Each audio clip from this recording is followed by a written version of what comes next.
네, 안녕하십니까. 대구 진월초 교사 신민철입니다. 네, 오늘은 여러분과 함께 대구에서 실제로 이렇게 이루어지고 있는 미래교육에 대해서 한번 말씀드리고자 합니다. 자, 미래교육 하면 떠오르는 것 아마도 이런 여러 가지 기술들과 이런 도구들을 활용해서 삐까뻔쩍한 그런 모습도 생각하실 수도 있을 것 같은데요. 지금 보시고 있는 거는 제가 근무했던 대구 하빈초등학교 그리고 대구 진월초등학교의 교실 모습입니다. 아마도 조금 다른 모습들이 좀 보이실 텐데요. 첫 번째로 이런 모니터들이 학교에 이렇게 중간에 먹혀 있고요. 그리고 아이들 책상에는 교과서보다는 태블릿입니다. 저희 또 대구가 에듀테크의 자랑이지 않습니까? 그만큼 저희 태블릿 보급이 다른 시도보다도 훨씬 더 많이 되어 있고 또 학교 현장에 많이 적용이 되고 있기 때문에 저는 이런 수업들을 먼저 적용해보고 또 지금 또 함께 만들어가고 있습니다.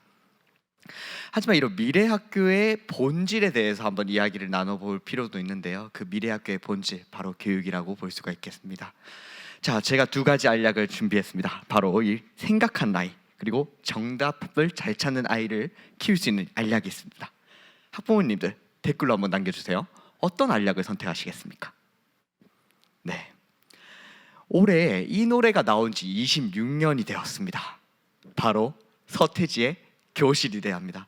제가 랩을 잘 못하고 또 노래를 잘 못해서 불러드리지 못하겠지만 이 가사를 한번 보면요, 네, 매일 아침 7시 30분까지 우리 조그만 교실로 몰아넣고 전국 900만의 아이돌의 머릿속에. 네, 어머님들 그리고 아버님들 아마도 이 노래 되게 익숙하실 거예요. 왜냐하면 여러분들이 들으셨던 그런 노래인데 이 노래 들을 때까지만 해도 우리 교육 왜 이렇게 답답할까? 우리가 학생일 때 왜 교육은 바뀌지 않는 것일까라는 생각들과 이런 말들이 여러 가지 일어날 수가 있었는데요. 이것처럼 네, 넘어가지가 않아서 잠시만요. 네, 생각하는 아이라고 이렇게 실시간 답변해 주십니다. 자, 이것처럼 교육의 현장은 많이 지금 바뀌고 있지만 그래도 우리가 체감하는 교육 현장은 조금 부족하다, 그런 걸 볼 수가 있었습니다. 자, 미래에 사라질 직업과 그리고 살아남을 직업에 대해서 고민하고 또 연구하는 그 결과들을 보면요, 여러 가지들이 있는데 지금 아이들이 준비하고 있는 이런 직업들, 그 중에서 살아남을 수 없는 것들이 상당히 많이 있습니다. 그래서 과연 우리는 어른들의 가치가 심어져 있는 그런 가치를, 그러니까 어른들의 과거를 가르칠까요? 아니면 미래 사회를 길러갈 역량을 가르칠까? 이런 고민이 시작됩니다. 그러면 우리는 어떤 교육을 해야 되는지 한번 생각해 보도록 하겠습니다. 네, 창의 융합형 인재의 핵심 역량이라고 하면 이 6가지를 볼 수가 있겠죠. 이 6가지 정말 어떻게 보면 좋은 이야기지만 이 교육을 어떻게 교실 현장에서 녹여낼 수 있을까, 그 부분에 대해서 상당히 중요한 것 같습니다. 네, 생각하는 아이라고 이렇게 답변을 주셨는데요. 그렇습니다. 지금 우리가 미래에서 길러야 될 것은 정답을 찾는 아이보다는 이렇게 생각을 할 수 있는 그런 아이가 중요하겠죠. 자, 그러면 이 생각할 수 있는 아이를 기르는 교육 한번 보겠습니다. 네, 여러 가지 학습자 중심 교육부터 시작해서 여백의 공간이 있는 교육이라고 했는데 요즘 떠오르고 있는 그린 스마트 스쿨의 핵심이라고 할 수 있는 이 에듀테크는 이런 교육의 실현을 도와줄 수 있는 도구로서의 에듀테크로 성격이 강합니다. 자, 그러면 실제 대구에서 이루어지고 있는 수업 사례를 통해 한번 살펴볼까요? 첫 번째 제가 소개해 드릴 거는요, 우리 고장의 문화유산 프로젝트 수업입니다. 여러 가지 교과목들을 다 묶은 다음에 Problem Based Learning, 문제 중심 학습법 (PBL이라고) 하는 수업인데요. 네, 이 PBL에서 저는 정말 이 수업을 짜고 정말 감탄했습니다. 왜냐하면 서울의 문화유산, 경기도 문화유산, 부산, 울산 문화유산을 검색을 하면요, 검색창에 이렇게 추천 문화재가 뜨거든요. 그런데 대구를 검색하면요, 아쉽지만 뜨지 않습니다. 여기에서부터 문제가 시작이 돼서 아이들과 했던 수업을 한번 살펴보시죠. 어디 한번 자세히 들여다볼까요? 지금 대구의 문화유산 지도 있죠? 대구의 문화유산 지도 한번 꺼내보세요. 3가지 교과목의 융합. 그 첫 시작은 지도와 서울이었는데요. 태블릿, 그 2가지를 이용해서 수업을 만들어갔습니다. 장소가 아니라 교실이 되게 예쁘죠? 저희 학교가 미래 역량 교과서 안의 선도학교라서 내용을 생활에 교실도 적용시키는 미래적으로 수업입니다. 만들어봤습니다. 사회 수업 중에 우리 고장의 문화유산에 대해서 소개 자료를 만들기를 하고 있는. 네, 방금 어떠셨나요? 교실이 정말 많이 바뀌지 않았나요? 물론 학생 수도 적지만 아이들 같은 경우에 태블릿을 이용해서 직접 문제를 찾고 구성을 해나가는 것, 그리고 교실 자체도 상당히 현대화돼 있어서 좀 미래지향적인 교육을 하기에 너무 좋은 구성을 갖추고 있었습니다. 이게 지금 학교 현장에서 이루어지고 있는 모습입니다. 자, 두 번째는요. 지금 제가 커뮤니티 매핑 프로젝트인데요. 제가 지도를 상당히 좋아하거든요. 이 지도를 기반으로 아이들과 장애인 접근성 문제도 한번 어플리케이션으로 한번 해결해보고 또 화상으로도 수업을 해보는 그런 커뮤니티 매핑 수업도 했었고요. 그리고 뭐 인공지능 수업, 그리고 한 학기 한 건 있긴데 아마도 여러분 지금 원격 수업하고 에듀테크 들어오면서 독서 교육이랑 아이들이 상당히 멀어졌다라고 생각할 수가 있잖아요. 제가 작년에 연구를 했던 수업인데 이 수업을 보고 나시면요, 에듀테크, 독서 교육에도 가능성이 있겠다. 그리고 아이들이 이만큼이나 더 잘해라는 걸 볼 수가 있을 겁니다. 그럼 수업 영상 한번 보실까요?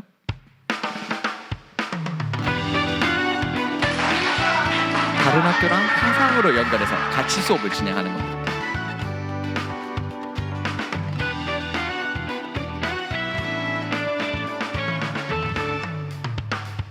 아이들이 직접 주제도 구성을 하고요. 네, 그렇죠. 교과서 대신에 태블릿이 나와서 아이들이 직접 만든 프레젠테이션으로 수업을 발표를 합니다.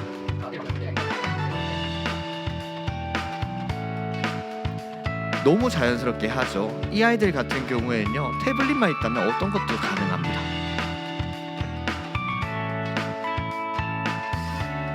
저희가 책을 읽으면 단어가 어렵거나 지식 백과나 이런 것들을 찾을 필요가 있는데 태블릿이 있으니까 바로 옆에서 학습을 하면서 책을 읽어가는 그런 모습도 볼 수가 있겠죠.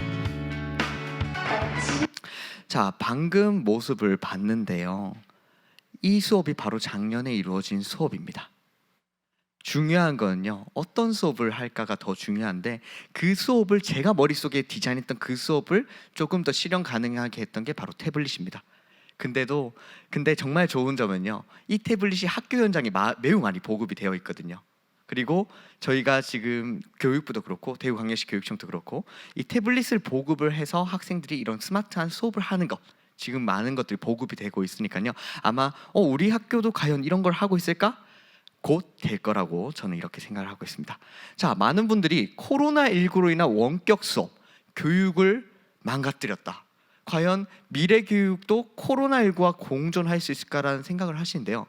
앞서 보신 수업을 그대로 원격 수업 상황에서도 할 수 있다는 거 한번 보여드리도록 하겠습니다. 우선 아이들이 코로나19 때 어떤 생각을 가지고 있었는지 한번 들어볼까요? 처음에는 기분이 좋았는데 나중에 학교 가는 시간이 연장될수록 막 기분이 안 좋고 네, 참 친구들을 현실적인 빨리 만나고 이런 싶다는 생각이 더 인터뷰죠. 많이 들었어요. 되게 당황했고 이제 저희도 방학을 되게 길게 했잖아요. 길게 했는데 이제 애들 못 보는 게 좀 더 아쉬웠고. 네, 저는 실시간 쌍방향 수업을 했었는데 실시간 쌍방향 수업을 왜 우리 교육에서 강조를 하느냐, 여기서 볼 수가 있습니다. 그가 있어서 더 좋았었어요. 그렇지만 항상 좋은 건 아닙니다. 실시간 쌍방향 도구만 사용을 하면 저희가 생각하는 그런 교육을 할 수가 없었거든요. 아무래도 그 그래서 에너지랑 저희가 한 가지 도구를 붙였습니다. 아까 구글의 김태원 상무님 오셨는데 바로 구글에 있는 클라우드 시스템을 붙여서 같이 수업을 하거든요. 그래서 이 점을 극복하는 모습을 한번 보시겠습니다. 네, 이 수업 장면은 전면 온라인 개학 상황입니다. 온라인으로 아이들이 접속하는 것과 반반 등교 상황이 두 가지가 있습니다. 한번 보시죠. 네, 화상으로 학생들이 접근하기 시작합니다. 들어오기 시작하죠. 그리고 이렇게 키워드를 던졌을 때 이런 화면을 같이 보면서 학습자 중심 교육을 원격으로도 할 수가 있습니다. 이거는 미래의 수업이 아닌 현재의 수업입니다. 그리고 대한민국은 이런 역량을 가지고 있습니다. 구글 문서라는 플랫폼을 주고요, 학생들이 들어와서 입력을 하고 있는 그런 모습입니다. 어떠신가요? 뭔가 미래적인 느낌이 드시나요? 이게 실제로 이루어지고 있습니다. 퀴즈도 이렇게 재밌게 풀고요. 그렇지만 이렇게 온라인으로 수업을 하는 것도 학교 현장에서 같이 할 수 있다는 것, 그게 바로 에듀테크의 묘미가 아닐까 싶습니다. 네, 이렇게 미술 수업인데요, 저도 같이 그립니다.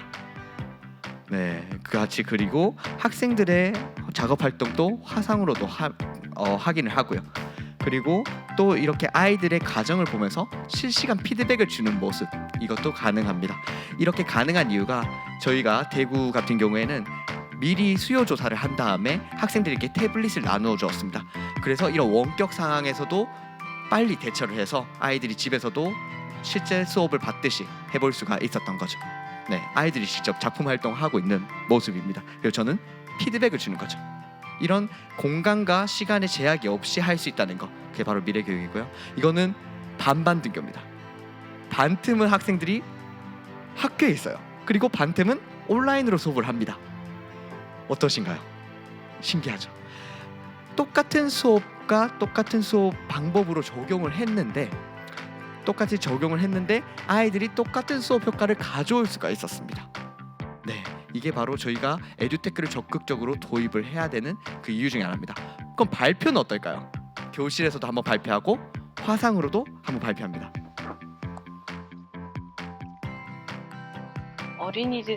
어린이들을 위해 속도를 줄여주세요. 잘못하면 큰 상처로 남게 됩니다. 자, 이런 수업이 과연 이루어질 수 있는가? 네, 이루어질 수 있습니다. 그리고 많은 선생님들께서 쌍방향 수업을 준비하면서 연수를 들으시거나 또는 교육부에서 주는 여러 가지 리소스를 통해서 준비를 하고 계시기 때문에 조금만 시간을 가지고 응원을 보내주시면 이런 수업이 아마 일반화되는 것에 많은 가능성을 보여줄 거라 저는 생각합니다.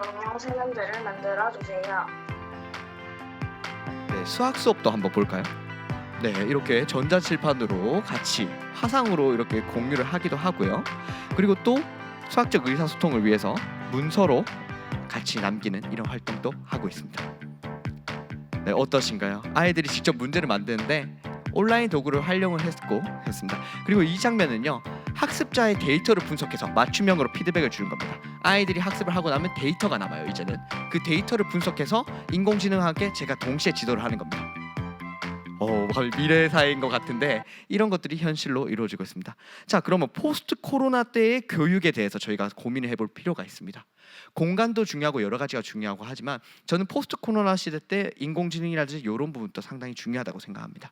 그래서 인공지능과 협업을 해서 하는 것들 실제로 가능성을 지금 열어두고 있고 또 이 부분에서 연구도 많이 이루어지고 있으니까 네, 조금 기대를 가지셔도 좋을 것 같고요. 네, 이렇게 아이들과의 데이터, 그 데이터에 기반한 학습을 하는 것, 그거 바로 미래교육이 아닐까 싶습니다. 자, 이제 마무리 짓도록 하겠습니다. 용비어천가 제2장, 네, 한글을 창제하면서 지은 용비어천가 제2장인데요. 뿌리 깊은 나무는 바람에도 흘리지 않게 그 꽃이 아름답고 그 열매 성하도다. 하지만 이 뿌리 깊은 나무가 되기까지에는요, 약간의 기다림과 그리고 학교 현장에 대한 믿음, 그리고 학교 현장에 대한 여러분들의 전폭적인 지지가 있을 때 뿌리 깊은 나무가 생기지 않을까 싶습니다. 자, 미래교육 교과서가 따로 없습니다. 아이들이 교과서입니다. 그렇기 때문에 저희 학부모님도 그리고 교사도 학교도 모두 아이들을 위해 더 노력하는 그런 교육 함께 만들었으면 좋겠습니다. 감사합니다.